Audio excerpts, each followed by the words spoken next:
তোকে একটা কথা বলি, সুজানা ও আজকে ওর এক বন্ধুকে নিয়ে বাসায় এসেছিল। ওর বন্ধুর নাম হচ্ছে রাতুল। ওরা দুজনে মিলে বুটিকের বিজনেস করতে চাচ্ছে। রাতুল ছেলেটাকে খুব ট্যালেন্টই মনে হলো। কি করি বলতো? ব্যবসা করা তো ভালো, আর তারপর বুটিকের ব্যবসা সুজানার জন্য সেটা ভালোই হবে। সেটা আমি বুঝতে পারছি, বাট তুমি দেখবে, একটু ধৈর্য ধরো, ইমরান এই প্রজেক্টে ঠিকই ইনভেস্ট করবে। দেখো রুনা, এই প্রজেক্টের পেছনে আমার অনেক পরিশ্রম হয়েছে, আর কোরিয়ান কোম্পানির পেছনেও আমার অনেকগুলো টাকা খরচ হয়ে গেছে। আর এজন্যই আমি এখন পর্যন্ত ধৈর্য ধরে আছি। আমি আর ধৈর্য ধরতে পারবো না, আমার পক্ষে আর ধৈর্য ধরা সম্ভব না। আগামী মাসের মধ্যেই যদি ইমরান টাকা ইনভেস্ট না করে, তাহলে আমি এর মধ্যে অন্য একটা পার্টি দেখব। এটা কিন্তু আমি তোমাকে পরিষ্কার বলে দিয়ে গেলাম। আজকে আমি উঠি।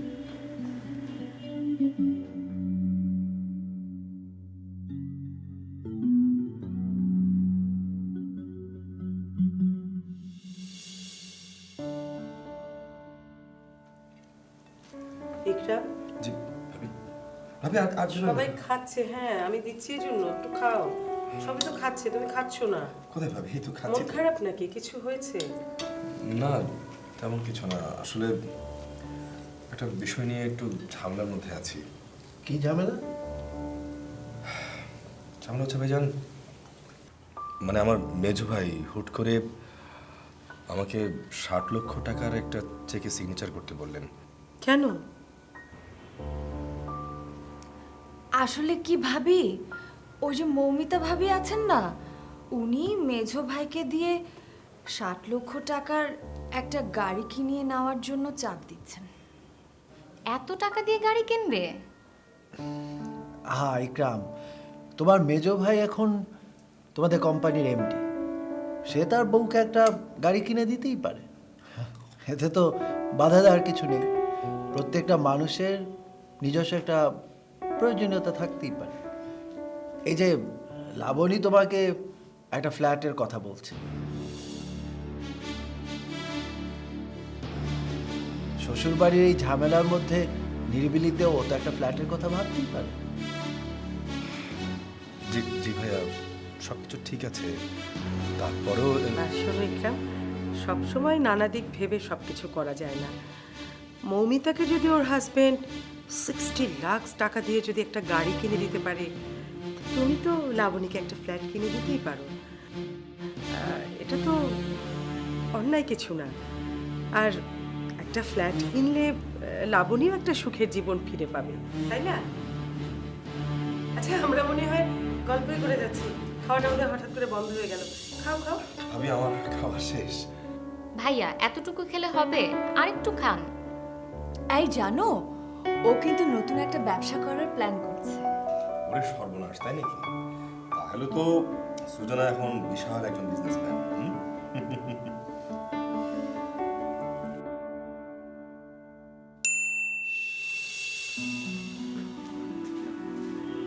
আচ্ছা,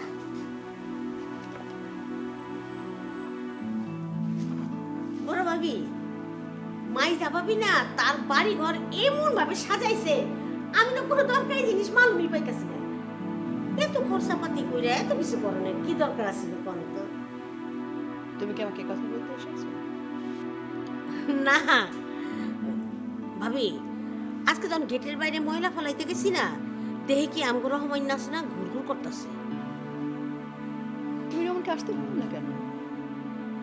আসলে ভাবি, ও বাসা ঢুকানোর সাহস পাইতেছে না। ও এতদিন এ বাড়িতে কাজ করেছে, ও তো এবারই মানুষ, এ বাড়িতে আসতে সাহস পাবে না কেন? না আসলে ব্যাপারটা হচ্ছে কি,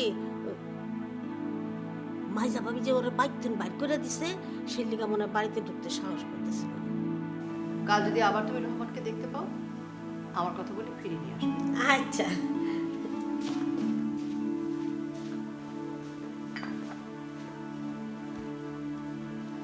রহমানকে আনা হবে মানে ভাবি? আমি রহমানকে আসতে বলেছি। সরি, যে মানুষটাকে আমি নিজে বাড়ি থেকে বের করে দিয়েছি, তাকে আপনি আবার বাড়িতে থাকার পারমিশন দিচ্ছেন? মমিতা, রহমান এবাড়ির অনেক পুরনো লোক, সো পুরনো লোক বলে একেবারে মাথায় করে নাচতে হবে? কাউকে বাড়ি থেকে বের করে দেয়া খুব সহজ কাজ, কাউকে বাড়িতে ফিরিয়ে আনা অনেক কঠিন। এক্সকিউজ মি, তার মানে আপনি কি বোঝাতে চাচ্ছেন? বাড়ির সব ডিফিকাল্ট কাজগুলি আপনি করেন আর ইজি কাজগুলি আমি করি, রাইট? তোমার সাথে এই বিষয়ে কথা বলার কোনো ইচ্ছা নেই। ওকে, আপ টু ইউ।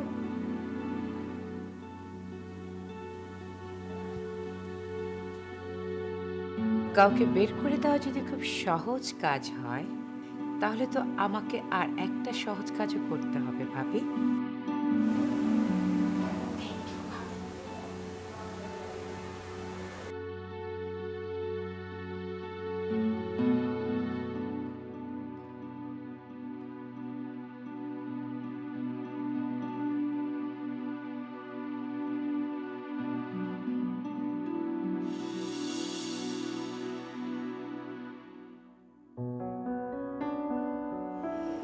লাবণী, তোমাকে একটা কথা জিজ্ঞেস করবো?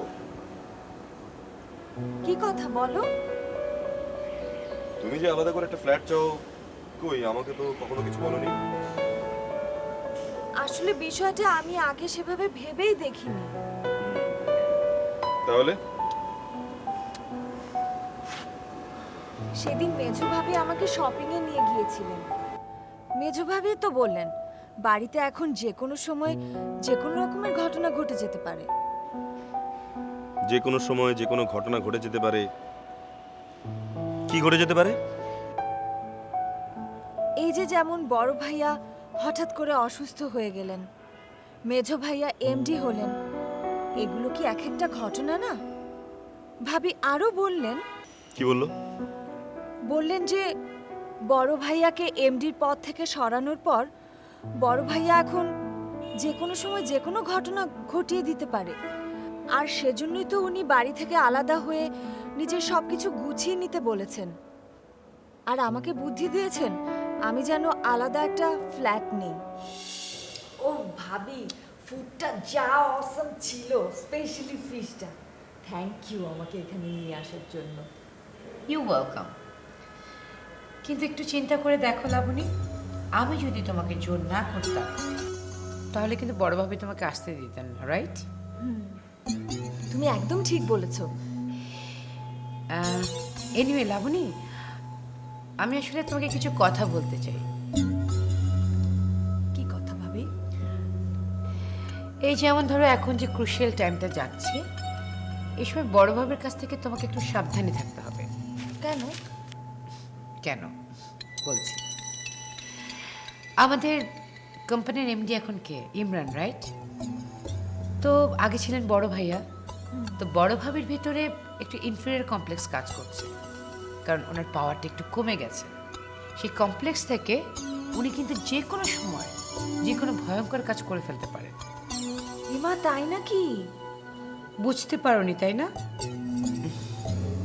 ওকে, আমি তোকে বুঝিয়ে বলছি। ফাইন, আমি তোমাকে অ্যানিমালসের এক্সাম্পল দিয়ে বোঝাচ্ছি। মনে করো একটা ক্ষুধার্ত বাঘ, তার সামনে থেকে যদি শিকার কেড়ে নেওয়া হয় তখন কিন্তু সে অনেক ভয়ঙ্কর হয়ে উঠবে, রাইট? বড় ভাবির অবস্থা ঠিক তেমনটি হয়েছে। দেখো না এখন কেমন ইনফিরিয়র কমপ্লেক্সে ভোগে, কেমন সবসময় আপসেট থাকে। তাই তো। হ্যাঁ, তা অবশ্য ইদানিং আমি বড় ভাবিকে একটু একটু খেয়াল করছি। এখন তো তাও একটু একটু দেখছো, ডে বাই ডে দেখবে ওর আর ইনফেরিয়র কমপ্লেক্স আরো বাড়ছে, তাই না? এনিওয়ে, আমি কিন্তু একটা প্ল্যান করেই রেখেছি। কি প্ল্যান ভাবি? এই যেমন ধরো, আমি অলরেডি ইমরানকে বলে ফেলেছি আমি ইন্টেরিয়র ডেকোরেশনটা চেঞ্জ করতে চাই। আই নিড এ নিউ ঘর। তুমি ইকরামকে বলো, বোঝাও, তোমাদের তো একটা আলাদা বাড়ি দরকার, ফ্ল্যাট দরকার। আই মিন ইন ফিউচারে তোমার তো বাচ্চা কাচ্চা হবে, তাই না? তখন এরকম একটা এনভায়রনমেন্টে তুমি কি থাকতে পারবে? কিন্তু এখন এই সিচুয়েশনে ইকরামকে নতুন একটা ফ্ল্যাট কেনার কথা বলাটা কি ঠিক হবে? ওকে ফাইন, তাহলে বি ইন্টারেস্টেড, ব্রেনটাকে খাটাও, এমন বুদ্ধি বের করো যাতে বড় ভাবি বাড়ি থেকে চলে যেতে বাধ্য হন।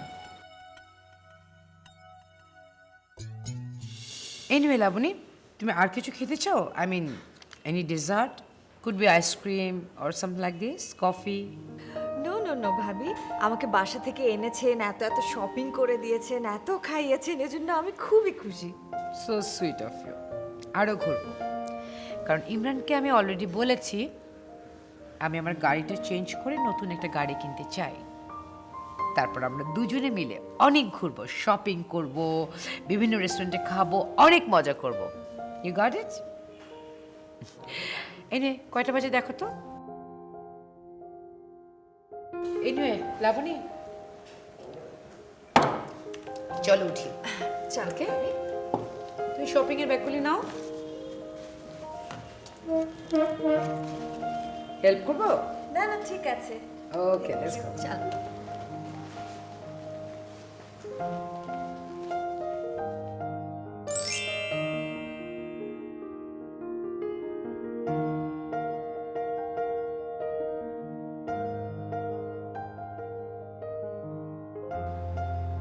দেখো লাবণী, এই বাড়িটাতে এখন একটা সেন্সিটিভ সিচুয়েশন যাচ্ছে। একদিকে বড় ভাই অসুস্থ, অন্যদিকে অফিসে একটা বড় ধরনের রদবদল হচ্ছে। এখন আমরা যদি সবাই স্বার্থপরের মতো নিজেদের সুখ সুবিধার সন্ধান করি, তাহলে বড় ভাইয়া ভাবি মনে আঘাত পাবে না বলো? তুমি শুধু বড় ভাইয়া আর ভাবির সুবিধার কথা ভাবলে, আর আমার কথা একটুও ভাবলে না। যাদেরকে নিয়ে এত ভাবছো, একবার কি ভেবে দেখেছো তারা তোমার সুখ শান্তি নিয়ে কখনো ভাবে কিনা? লাবণী প্লিজ প্লিজ, আমি তোমাকে রিকোয়েস্ট করছি, এই বিষয়টা নিয়ে তুমি আমার সঙ্গে আর কোনো কথা বলো না। তাহলে কি বিষয় নিয়ে কথা বলবো? কি বিষয় নিয়ে কথা বলবে? এসো। হ্যাঁ এসো।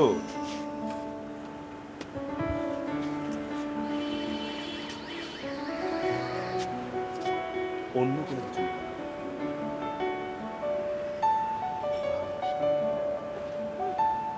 এতদিন পর চিটাগং থেকে এসে ভালোবাসার গল্প শোনাচ্ছি।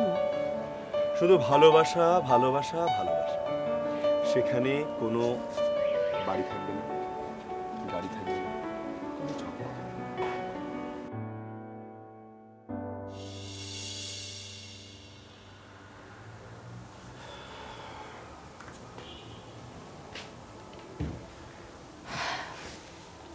কি হয়েছে ইমরান? তোমাকে এরকম চিন্তিত দেখাচ্ছে কেন? কিছু না। কিছু তো বটে। কি হয়েছে আমাকে বলো তো। ভাইয়া আমার সাথে সাথে ইকরামকেও কোম্পানির পাওয়ার অফ অ্যাটর্নি দিয়ে দিয়েছে। কি বলছো এসব? ইকরামকেও? ভাইয়া কেন এটা করলো আমি ঠিক বুঝতে পারছি না। আমার মনে হয় না বড় ভাইয়া একাই সিদ্ধান্ত নিয়েছেন। তাহলে কে? বড় ভাবি। বড় ভাবির বুদ্ধিতেই ভাইয়া এই ডিসিশন নিতে বাধ্য হয়েছে।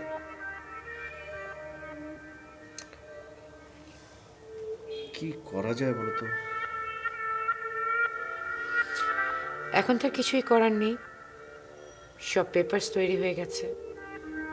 তবে তুমি একটা কাজ করতে পারো। কি? ইকরামকে তুমি তোমার বিজনেস পার্টনার বানিয়ে নাও। দেখো, তুমি এখন কোম্পানির এমডি, ইকরাম তোমার ছোট ভাই। ওকে যদি তুমি তোমার ব্যবসায়িক পার্টনার বানিয়ে নাও, তাহলে ইন ফিউচারে ওকে দিয়ে তুমি অনেক কাজ করাতে পারবে।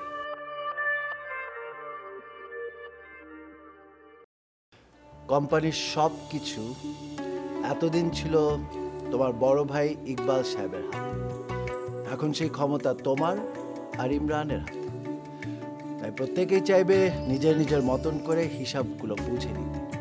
যেমন এখন ইমরান চাইছে তার ভাগের সম্পত্তির হিসাব বুঝে নিতে। আপনি সব কি বলছেন ভাইজান? ভাইয়া তো আমাকে পরিষ্কার করে তেমন কিছুই বলেনি।